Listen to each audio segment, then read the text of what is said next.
Okay, so I'll be brief because I'm quite a bit under the weather today, but it is Mother's Day, so I wanted to say Happy Mother's Day to everyone. And obviously I'd be remiss if I didn't mention my own mother. As most, if not all of you know, Mom passed away a couple of years ago. This is the third Mother's Day without her.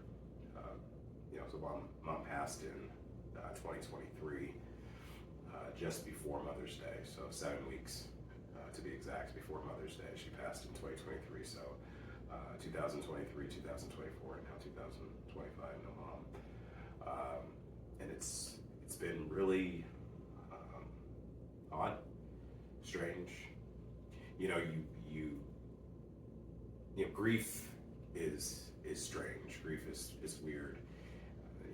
There's these different stages or cycles or waves that you kind of ride with grief. And for me personally, I got to the final stage of the acceptance rather quickly. But the way that I processed my grief was all wrong. As many of you also know, I was a heavy drinker, and that first year, most of that first year that she was gone, it got into a very, very unhealthy level. And there's no real wrong way to grieve unless it's you grieving in a way that hurts yourself or hurts others. So I've been well over a year now without a single drop of alcohol, and my life is very different. I'm active in church, and as a matter of fact, I'm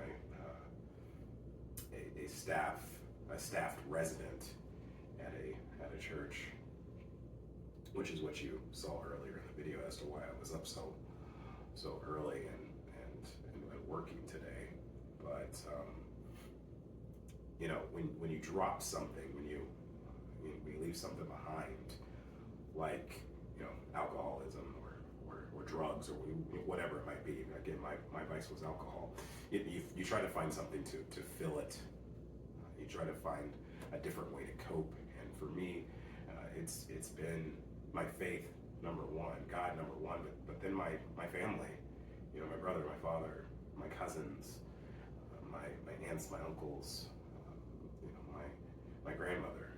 They've been rocks. They've been great in helping me cope. My wife and my daughter as well. But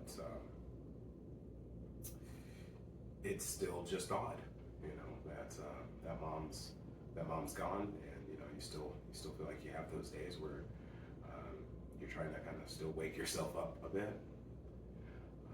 And I know that might seem like I'm a little all over the place here, but again, the acceptance piece of it happened so quickly that I know that she's gone, obviously, and I've accepted that. Again, I accepted it pretty much the day after it happened, but you still, still just one of those things that you battle with. But the mom's in a better place, and as I said a couple weeks back when, or I should say a few weeks back when it was her second year anniversary of her passing. I'm sad today, but thanks to my faith and thanks to my family and my friends, I know that sadness only lasts for a night, and joy comes in the morning. So, happy Mother's Day.